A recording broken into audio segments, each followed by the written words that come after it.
Hello, little witchlings and princelings, and welcome to your weekly Coven Summoning. My name is Ilsa. And my name is Stacy. And we're Caffeine and Conjuring, a fantasy bookish podcast where we will discuss some of our favorite fantasy reads. If you've been keeping up with our episodes, we're currently reading Assassin's Blade, which is Book 3 in Sarah J. Maas's Throne of Glass publication order. Our last episode, we finished The Assassin and the Pirate Lord, and we got to meet the handsome Rolf. Can't wait till he comes back into the story. But today we're going to be talking about the Assassin and the Healer, so if you haven't already, here's your chance to get out before you get all the spoilers. Make sure you finish The Assassin and the Healer, which is the second novella in the Assassin's Blade.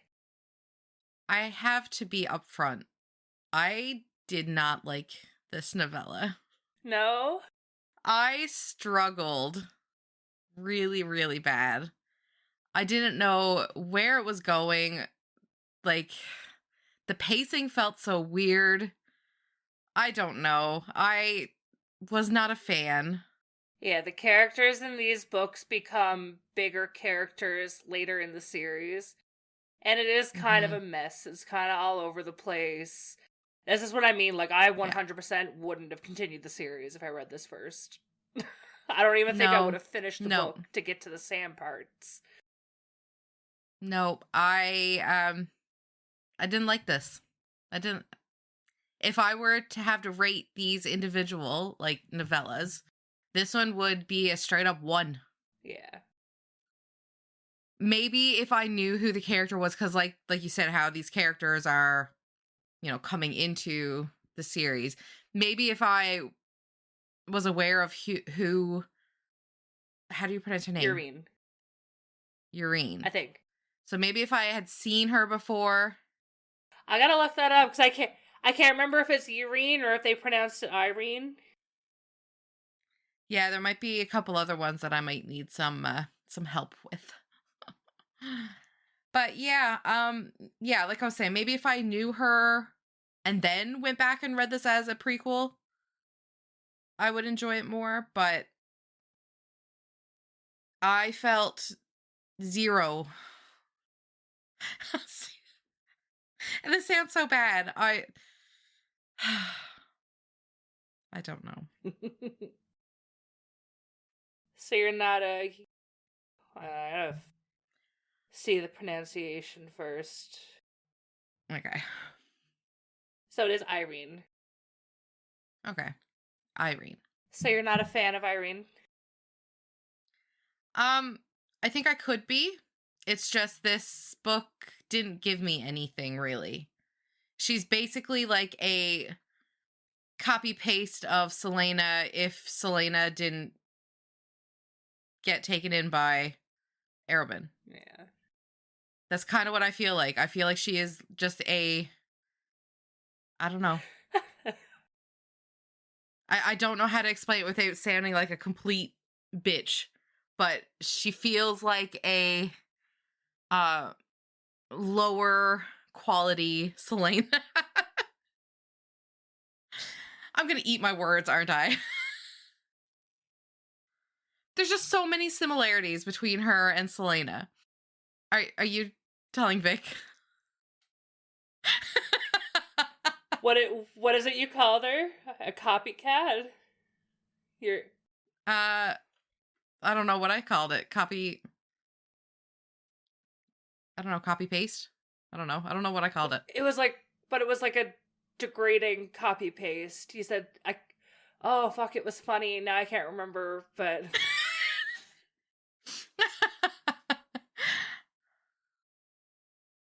wow, the short-term memory loss is intense. Yeah, maybe, like, I can see that, she's gonna be a badass. I can see it. It's just, this did nothing for me, this novella. I can't wait to come back to this. I mean, she's probably going to end up being one of those characters I'm like, oh my god, she's my favorite. But not right now. Oh, I wish I could fill you in on some things, but I can't. Someday we'll get there. All right. So before I turn everybody off of this book, help us out a little. So we start off, we're in the Aurelian coastal town of Inish, and Irene Towers is stuck working at the White Pig, a real dive of a tavern and inn. It was supposed to be a 1 month gig, but a year later, she's still there, barely making any money. Her boss Nolan and the other barmaid Jessa swipe most of her tips too, which, as someone who works in a heavily tipping industry, fuck that. I would never work somewhere that splits tips. Yeah. It's awful. And especially because, like, they did say the percentage, like, he takes half and then Jessa takes half of, so, like, she gets a quarter of the tips made or something like that. It was, like, a minimal amount. Gross. And no. Absolutely not. So yeah, Jessa swipes most of her tips too, and to top it all off, there's a super shady lady staying at the inn. She's been there for 2 days, and she's all geared up, armored and cloaked, and she's being very mysterious, sitting all alone in the corner. I wonder who it could be. I wonder. This hooded girl, Selena, isn't a fan of Inish either. Arabin sent her to the Red Desert to train with the Silent Assassins as punishment for freeing the slaves at Skulls Bay in the first novella. Arabin also roughed her up pretty good before she left, and Selena's been itching for a fight ever since, getting into brawls on her way to Inish. Thinking about ditching the whole thing and heading to the southern continent for a new life, but for now, she's sticking to the plan and heading to the Red Desert. And I feel like a lot of that has to do with Sam. Mm-hmm. She can't leave her companion. Yeah. She's definitely back and forth on how she could escape. She could run away, but she doesn't. She's still sticking to it. Which, I mean, it's a ongoing thing for Selena, it seems. Because it brings me right back to Throne of Glass when she finds the secret, exit out of a room, and she's like, I could escape. I could have this free life. But then she's like, no, let's do the honorable thing. It's like, please.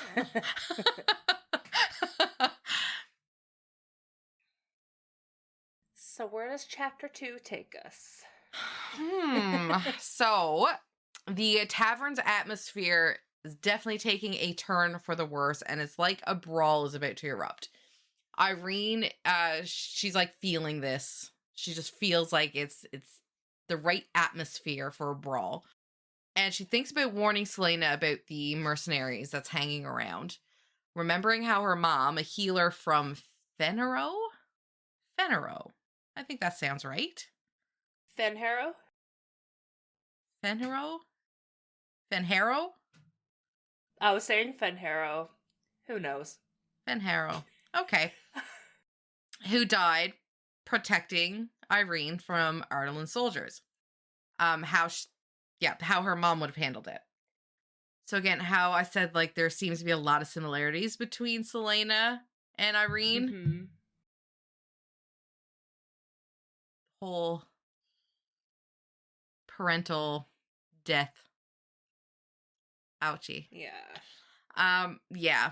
So Irene is like fighting off the groping hands and like just telling them that's the last call, that, that's it. And at some point one of them asks her like what she's doing after, and she's like, going home to my husband. And she has like this ring as like a prop because she doesn't have a husband. Smart. Yes.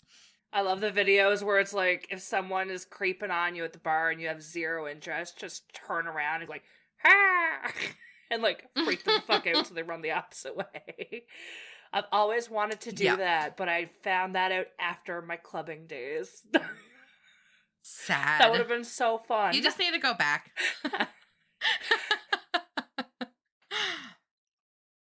I'd probably have a panic attack if I did that now. Yeah. Just the thought of going into a nightclub now, I'm just like, fuck no. No. Nope, makes my skin crawl. Yeah. Meanwhile, Selena's actually annoyed that no one's tried to rob her yet. Not her money, not even the big-ass ruby brooch that Erbin gave her for her 16th birthday. She's also worried about Sam. See, she's worried about Sam, wondering if he's even alive after Erebin's beatdown for helping her out at Skulls Bay. And she's back in her room as she pushes her dresser in front of her door just for a little extra security before she goes to sleep. Then we switch back over to Irene's point of view, and she's closing up. She cleans up the place, and her mind is still like drifting back to her mom and the healing magic that she passed down, but magic is gone because we know that the King of Ardalan outlawed it. And Irene's been stuck in Inish for almost a year. Her original plan was to travel south to Antica and the famous Tor Kesma? I was saying Tor Sesme. Tor Sesme? No idea. Yeah. The Healing Institute to sharpen her skills, but she ran out of cash and ended up slinging drinks at the White Pig. While she's cleaning up, she's out back, and some mercs jump her in the alley, but luckily Selena shows up just in time to even the odds.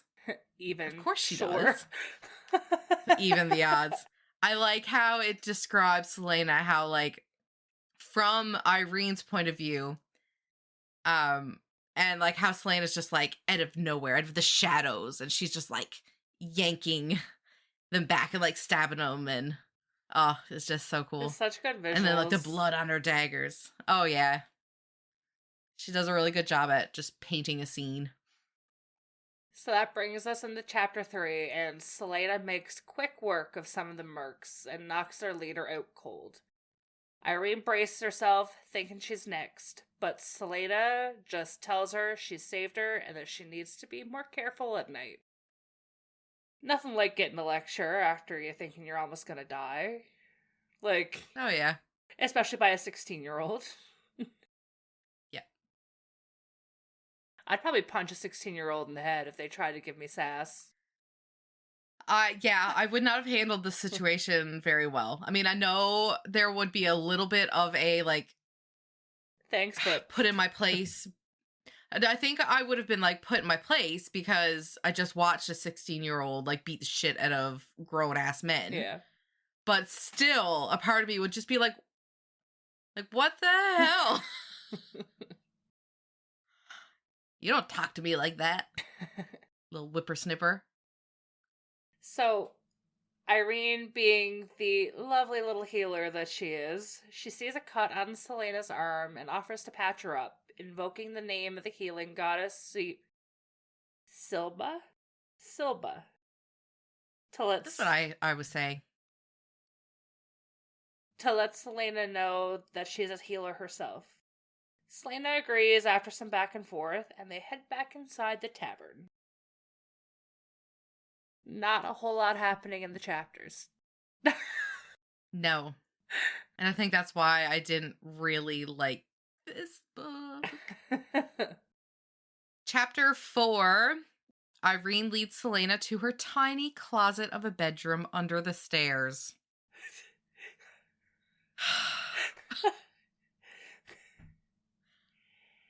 Harry Potter must not go to Hogwarts. You're a wizard, Irene.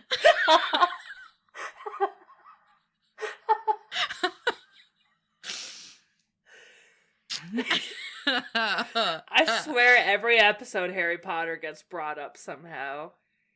Yeah. We're basically a Harry Potter podcast too. But everything can be compared to it. Everything. And, like, there's so many good Not quotes always that good. just fit every situation. Oh, yeah. I don't remember where we were. Oh, literally didn't get past the first sentence. Bedroom under the stairs, done. Yeah, roll credits. So she cleans and bandages Selena's arm, and she's horrified by the bruises she sees on her face. So Selena takes off her hood. I was surprised by this. Yeah. Because when Irene comes in, like, she's there without her hood on. And so anyway, she sees the bruises on her face, and Selena's just, like, shrugging it off like she does, saying she's seen worse, blah, blah, blah. And which Irene totally believes, because she also sees the scars on her arms. So she knows that, like, Selena has been through a lot, has seen a lot, has done a lot. Drama. When Irene asks Selena about her name, she refuses to give it. Instead, Selena asks Irene how she ended up in Inish, so Irene tells her about losing her mom and her failed attempt to reach Antica before her money ran out. Selena's advice is very on point for her, or on brand. Steal from her boss and get out. Irene refuses. She's not about to ditch her morals. She's not a thief. So Selena then asks where Irene would go after training at Tor Sesame Seeds. And Irene says she'd go back to Fenero to help her people. And Selena's surprised she'd even consider returning to the continent after what Ardalin's done, and offers to teach her some self-defense moves. This was pretty cool. This was a pretty cool scene, I have to admit.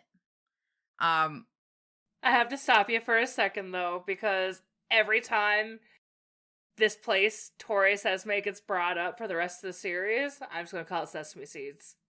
Sesame Seeds, Yeah, yeah. done. That's it. That's canon now. Don't know why that hit me so hard, but it's just Sesame Seeds now. Okay. Good. I'm good with that. That's easy to pronounce. And then we also get some insight, which we already had because we already knew it from one of the previous books. But Selena herself once dreamed of going to Sesame Seeds and becoming a healer when she was a kid. So seeing Irene's genuine desire to help others sparked something in her.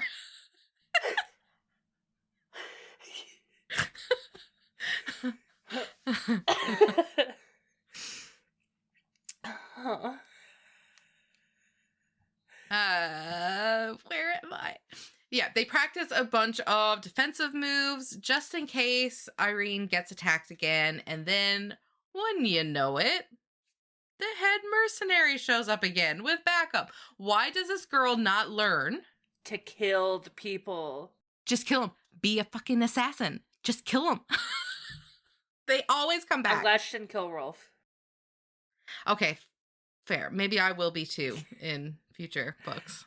You can't kill the hot pirate. True. This is true. This is true.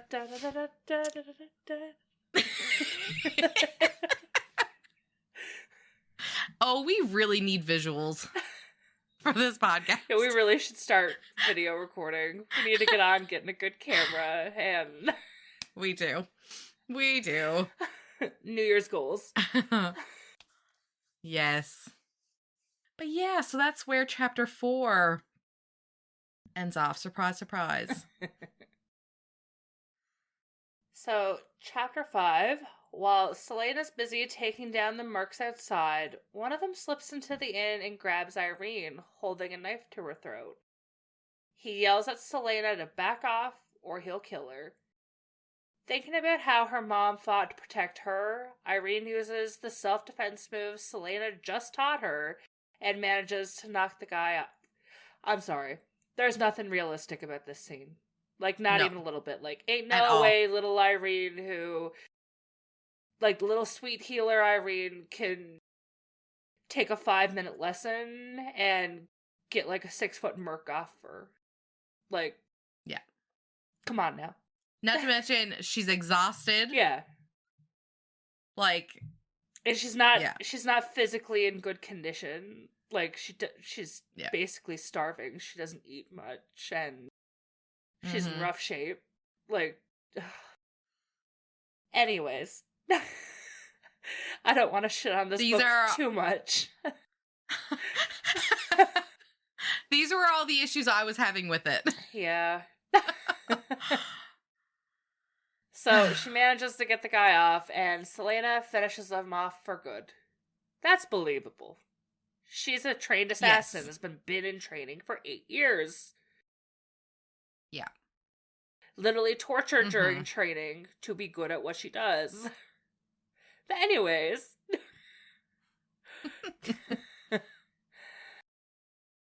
So Irene is furious with Selena, accusing her of letting the guy grab her in the first place. And Selena's response? She wanted Irene to get some real practice in a controlled environment. Irene's like, controlled? Seriously? Yeah. But Selena just brushes it off, saying the mercs weren't a real threat to her skills. She then tells Irene to get inside and wash the blood off her clothes, just in case anyone comes sniffing around looking for the mercs. Final chapter. We get a bunch of Irene's point of view again. She's changing out of her bloody clothes and she washes it. She's watching the sunrise and she's upset that she's facing another sleepless day at the White Pig. She's back in her room and she finds a pouch and a note.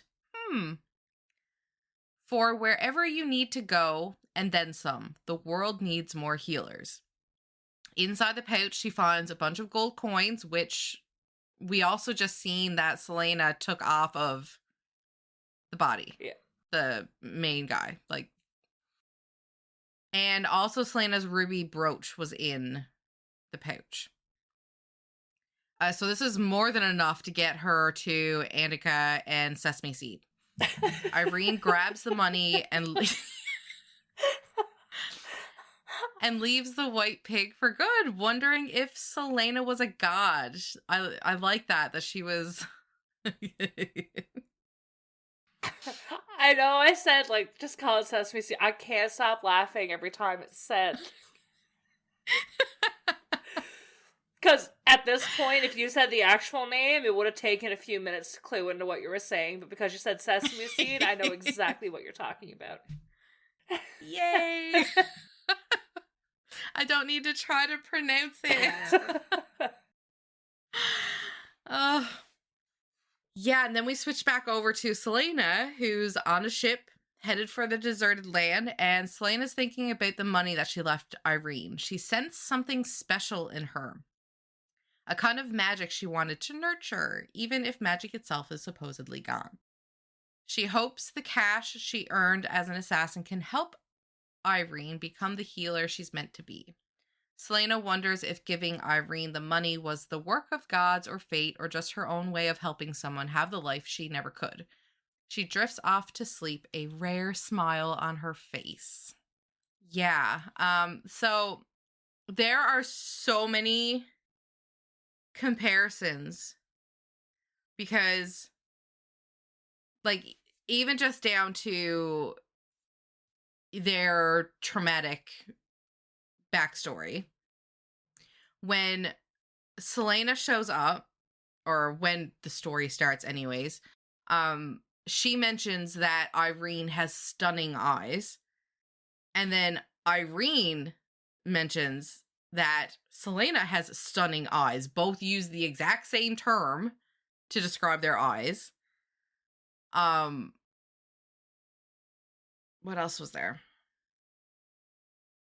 Oh, I want to bring something up so bad, and I can't, and I have to wait so long for it to get brought up. Oh my god. Ah! Shit. It's so funny how I never compared them too much to each other the first time I read it, but it's funny that you are. I can't say more than that, but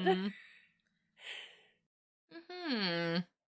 Okay. Okay. I'll keep that little bit. And it also is just like, okay. Because now that I'm thinking about it more and thinking of just how similar they are, I'm like, Mm-hmm. okay, Sarah, I see what you did there. Look at me catching on to something. You just have no idea what yet. No. I just know there's something. There's something to it. But also I like the symbolism of the ruby brooch, because we start out where Selena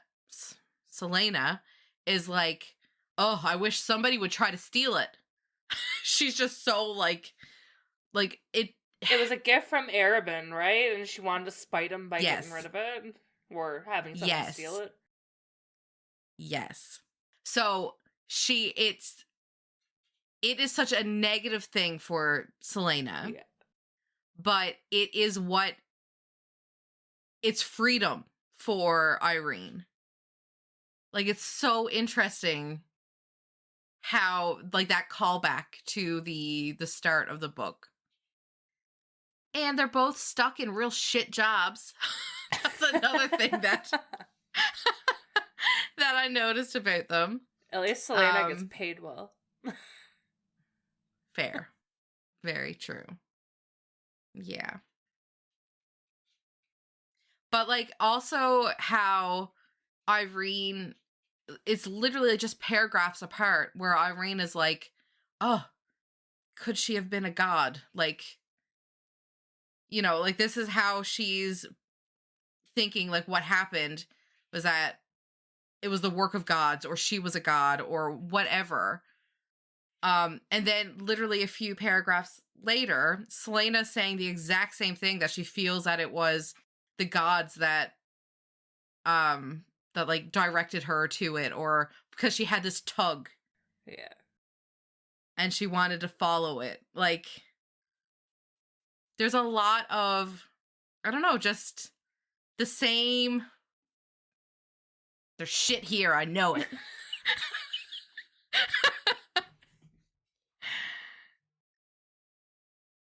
And how she's a healer. Selena wanted to be a healer. It's like, it's literally like looking at how Selena's life could have been. That's, yeah. That's all I gotta say about that. I still didn't probably like this already novel, said too much, so I'm just not gonna add any more. Oh, fair. Okay, fair. And it was interesting that Sam wasn't in this book at all. Like, I mean, I know his like presence was still pretty big in it, because she did worry about him a lot. And it was really shitty finding out that Arabin did actually like beat them both senseless. Yeah. And she does admit to Sam being a friend. Yes. She does admit to that. She does call him that. Yeah. Is he back in the next one? You'll have to read it to find out. How am I supposed to feel connected to him? There's only like, what, 3 more books left? Yeah. And like this book was 6 chapters. Yeah. Yeah. And I struggled the most with this one. I was like, it's never ending. Like falling asleep reading it. It's shocking. I'm interested to see how she comes back into it. I'm curious what your opinion of her will be as time goes on in the series and things happen.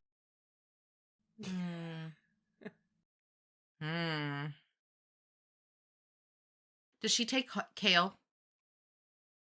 What? She does, doesn't she? Does she take Kale? She takes Kale from us, doesn't she? Like, kill him? No. She does the nasty. Doesn't she? Doesn't she? That's what I'm calling right now, is that her and Kale has some sort of, probably way off, but that's my theory. I love your theories. They're so stupid. 90% of my theories are like, who's gonna boink? That's all I'm interested in.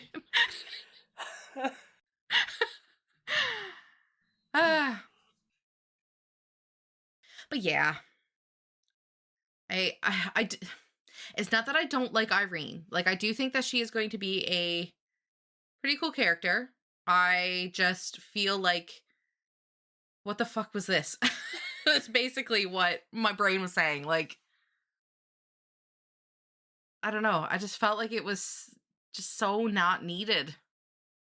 I mean, it was only 6 chapters, so like, what am I complaining about, really? Assassin's Blade was definitely the slowest of slow of the series. There's a few POVs that are a little slow, especially starting. Like, I know you know that Manon is a character. Mana. Yes. And a lot of people find her story really slow to start, but ends up being a lot of people's favorite story at the end. Mm-hmm. And, oh god, I'm gonna be an emotional wreck rereading this. Oh god. Does she show up in the Assassin's Blade No. novellas? No. She's in the series in somewhere Heir else. of Fire. Oh, okay. Yeah. I think we may have already talked about that. I do believe she is the very first POV. Fun. Oh yeah, I don't have that one. I only have the first 2. Nope, she is not.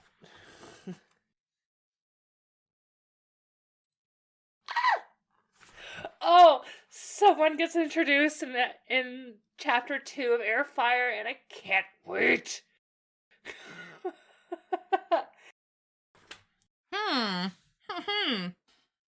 Who? Oh, is it Rowan? Yeah. I don't. Was it? Monada's chapter 4. Oh, okay. Holy crap! That's a lot of new people being thrown at us. We got this. I can't wait. I'm so excited. I can't wait. Ah! I think that's why I'm struggling with Assassin's Blade, because I'm really excited to get back to, like, where Selena's going right now. Yeah. So I'm, like, struggling a bit with Assassin's Blade. Like, I know it's important to get, like, the backstories and stuff, and, you know, I just want to know what happens. I have a feeling once certain characters are introduced to you and their descriptions, you're going to piece together fan art that you've seen that you might not pay fully attention to, but when they're described to you, you're going to be like, I remember seeing that. That's possible, because no doubt I've seen fan art and not even known that it was Throne of Glass. Yeah. Yeah. I'm gonna need you to send me, like, fan art as we come across stuff. But Rowan's white hair fade out of you. Of course you're smiling right now. The little weeb in me loves the white hair.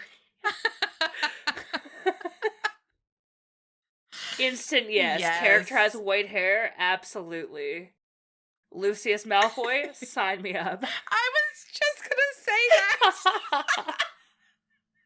I was literally just about to say it. I mean, any Malfoy really after they hit a certain age, but that's yes, that's getting a little too. But yeah, white hair, shadow daddies, and white hair. I'm here for it. That's my types. Apparently, my types are just the brutes. That's my type, I think.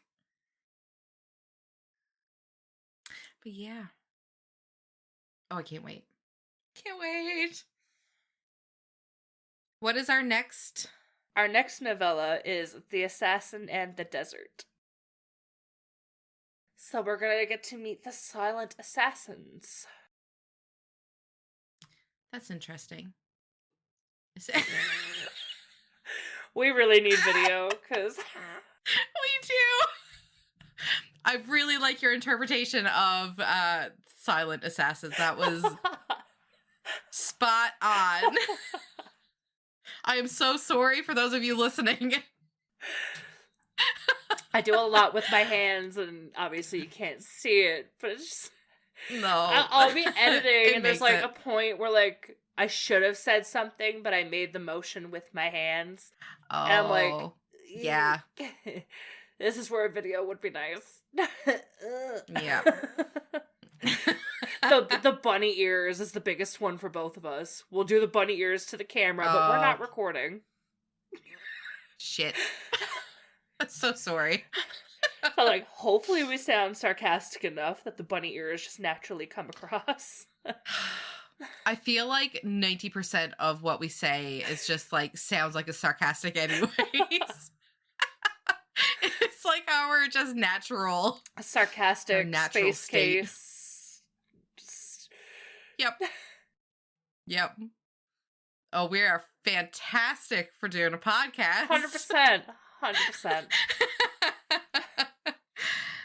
It's fun. Well. So I think that's... If I have nothing else to say about that book, at least nothing good. Is it worse than what I've said? No, it's... I'm just not a fan of Assassin's Blade as a whole. I have been looking forward to rereading it again and just, like, getting that little preview of the characters, and, like, maybe I'd like it more, but so far that has not been the case. Yeah. I mean, Rolf was Rolf. I liked him the first time. I liked him the second time. I'm interested how he comes back into it. Oh, can't wait for the next one. So we have 3 more novellas, and then we're on to Heir of Fire. I think that's it for the episode. So I was gonna say we'll see you guys next week, but we won't see you. You'll hear us next week. We'll be here. Please come back. Hopefully we haven't scared you off. And with that, our Coven summoning comes to a close. Don't forget to hit the subscribe button on Spotify or Apple Podcasts. And follow Caffeine and Conjuring on Instagram and TikTok to stay up to date on our journey through Throne of Glass.